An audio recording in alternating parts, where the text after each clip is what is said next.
So I was in the Navy from 1976 to 1982. I did get an honorable discharge in July of 1982, but I wasn't the most honorable person to wear a uniform. So if you did serve in the military and serve with a little bit more honor, I apologize for the story I'm about to tell you. I hated the Navy. I really did. The day that I left in July of 1982 with the ship that I had been serving on in my rear view mirror as I drove away remains one of the top 10 days of my life to this day. So if I hated the Navy so much, what was I doing in it in the first place? When I was born, I was allocated a lifetime supply of Asperger's syndrome. If you don't know what Asperger's is, it's on the autism scale. If you don't know what autism is, Google it, look it up, Google knows everything. There's a rule of thumb that says Asperger's kids emotionally mature at roughly 2/3 of their chronological age. So when I went into the Navy at 18, I was emotionally 12, 13. I don't know about the rule of thumb. I do know that when I went into the Navy, I wasn't emotionally ready for it. That was strike one. Strike two, quite frankly, I was an abused child. Probably a 50-50 split between emotional and physical. I was pretty constrained in my movements in my parents' house. I was limited to my bedroom, or I was limited to the basement, or the stairs between the basement and the living room. Now, as an Asperger's kid, I didn't really need the friends per se. I had friends in high school, but I didn't need it as badly as other kids did. So I got some stimulation there, but I didn't get any stimulation at home. And that didn't really help in the, probably a bad term, but the negativity that was associated with Asperger's and the lack of social interactions that I probably needed a little bit more of. So that was strike two. Strike three was, I was a smallish kid all through my life. When I graduated from high school, I was 5'5" and 105 pounds. I'm a little bigger than that now, but I was small. I never got enough to eat. That was part of the physical abuse.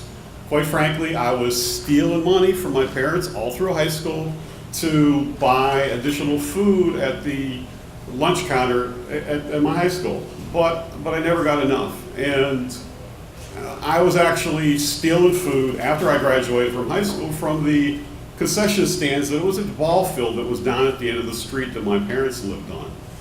I got caught, unfortunately, and this was after I graduated from high school, so I was 18, and I was, legally an adult. I begged and pleaded with those guys to not call the cops because I was supposed to be leaving for the military in about 2 weeks, and I needed to get out of that house. They did let me go, but ultimately, that was strike three. So when I left for the Navy at 18, I was a smallish person. I was emotionally immature, but I had a big mouth. That's what Asperger's does. I had a big mouth that didn't always, the things that came out of that mouth weren't always quite as funny as I heard them in my head, but were actually a little bit mean and hateful.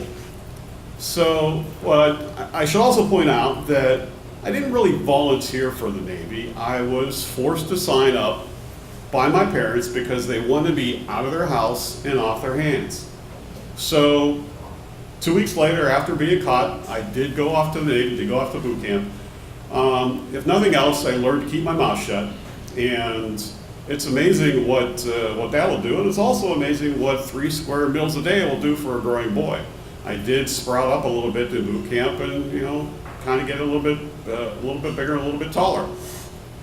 Ultimately, boot camp ended, and I got moved on to they call it an A school. It's the first school for a Navy guy at a Great Lakes, Illinois, and it was for machinist mates, which is a mechanically oriented training, and I was lost. Quite frankly, I was lost. I couldn't have told you the difference between a Phillips head or a flathead screwdriver at that point in my life, but the Navy didn't care. It was just kind of a chop shop thing, get them in, get them out. So the Navy graduated us and me and moved us along. Now, the next school I went to was in Orlando, Florida. It was 6 months, and it was for the nuclear power program. I was a nuclear powered trained machinist mate, and I had to sign up for 6 years, and the 6 months of school in Orlando was part of the training. It was college level classes in engineering, science, and math, and I thrived. College level classes is where I should have been. I thrived. I kissed my first girl. I bought my first car. I played Risk with my roommates all weekend long, all night long. It was great. But unfortunately, those 6 months came to an end, and I had to move on to the next school, which was a training unit in upstate New York, it was a land-based ship's engine room, where we would put into place the theories that we learned in Orlando. It was mechanically oriented training again, but this time I had learned what the tools were for, and I knew how to use them, and so again, I thrived. And I even got picked up as a staff instructor for an extra 2 years while the rest of my classmates were going off to sea. Now, that's when it happened. I was at a Linda Ronstadt concert, and at the Saratoga Springs Performing Arts Center, and one of my roommates had a joint. I discovered marijuana. He had a joint, he lit it up, and unlike Bill Clinton, I did inhale. And it was great! It was awesome! And just like that, I was hooked. Now, up until this point, I hadn't really hated the Navy, but marijuana was easy to come across in upstate New York in those days, and as an Asperger's kid with the emotional, behind the curve, I just did not have the stability to say no. And so I got hooked, and pursuit to the high became my priority.